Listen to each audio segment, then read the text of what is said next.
We're all welded. All of the angles are in place. They're solid.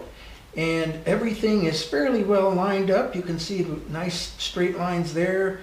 The arches under here look pretty good. And there's one little place that's off, and that is this height, where this makes contact with that, and this height are slightly different. So I've been working on just literally filing down one side of this, of the bars, to get it to square up. And we've gotten pretty close now. But it turns out that now this bottom piece is a little bit out. So I got to go in and round that out and get that to square up a little bit better too. And pretty much that's what happens with these complicated pieces. You have to go in and square everything up after it's all welded together, because you're never quite sure where it's going to end up. Okay, we've got a strip of gold here. It looks like about 18 gauge or so, and I've annealed it so it's fairly soft, although it's still going to be a difficult piece to bend. So we're just going to go ahead and take it and see if we can rotate it around this piece, and we're not going to be able to. So we've got to approach it with a anvil and a hammer. So the other thing we can do is just go ahead and soften the metal up a little bit by heating it. And like with steel and most other metals, if you just get the metal warm enough, and we're going to turn the light out so we can see what color it's going to be here. If you just get the metal warm enough, it will bend fairly easy. Now with gold, if you get it too warm, it's going to crack and break as it bends. And I don't know if you can see this, but we're starting to get it.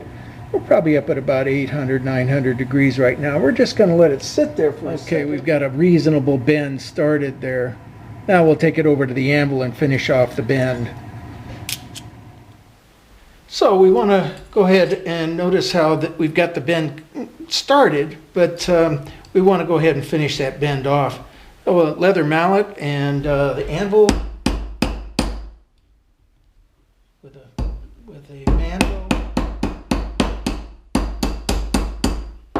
and you can pretty much take it right around to where it needs to go. That's looking pretty good. You might want to round end a little bit. There we go. Now that's rounded a little better. That has a nice roundness to it. So then we just take and slam it down a little bit more. There we go. Back over to the shear. We'll just take and cut that last little piece off down there. You can see that. Nice and even. Go ahead and trim it off. Now that's one wide bale, but by the time we get it trimmed down, it'll have a nice look to it. If you'll notice, that junction point is a little rough, and if we're going to weld it together, and we definitely need to weld it together, then it's going to take a lot of solder to weld that. So I need to open that back up and file this edge down a little bit in order to get it to match up real nice so that we don't use a lot of solder. Opening it back up is pretty easy. Take leather mallet and put the mandrel in there and put it in the little square hole that is in most anvils, and just pound it down and it spreads it open.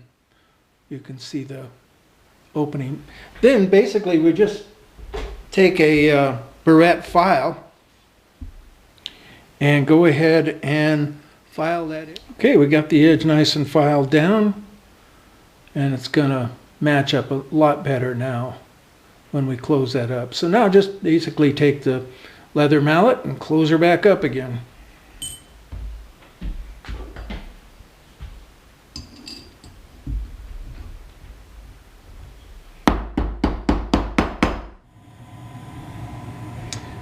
Alright, so then we go ahead and take the torch to it, but before we do that, no matter how many times you hit this thing with the mallet to get those two contact joints to connect, it's not going to really happen, because there's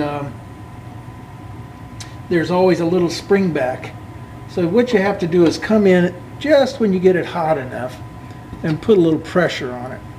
And that'll close everything up. We're going to turn the heat off here a little bit just to see how we're doing pressure-wise. Looks pretty good. Just go in and just tweak it just a little bit with something hard. Now, of course, my solder jumped up, so we got to put another chunk of solder on there. Trying to keep it hot, or else we end up with fire scale, and I got to put it back in the acid, and yada yada. You know how that goes.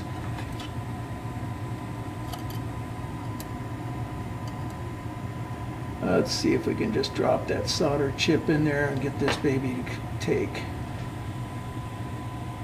No, it doesn't look like it wants to. Sometimes you can just flick the solder down. Come on. And in this case, because this piece is so big and clunky at the moment,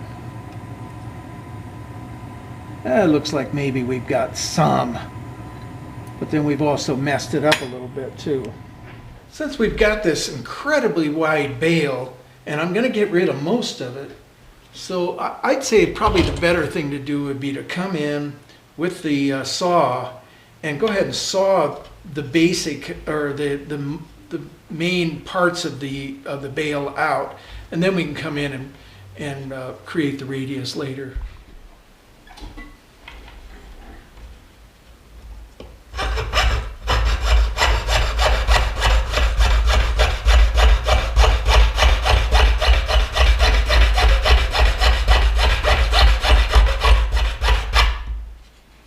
Okay, as you can see, we've roughed it out. Gotten rid of a few chips of solder. It's, a few chips of gold. It's looking okay. I'd like to trim this back a little bit further, and then we can go in and create the radius.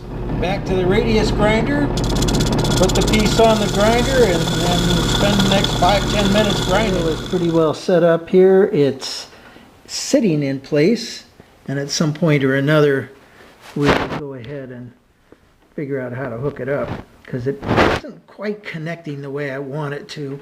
I think I might reduce that center bar and drop the bale down a little bit, get it to touch 3 bars at one time. Just for fun, I flipped this thing upside down just to kind of see what it would look like. It's got an interesting look to it. And certainly the bale works a lot better.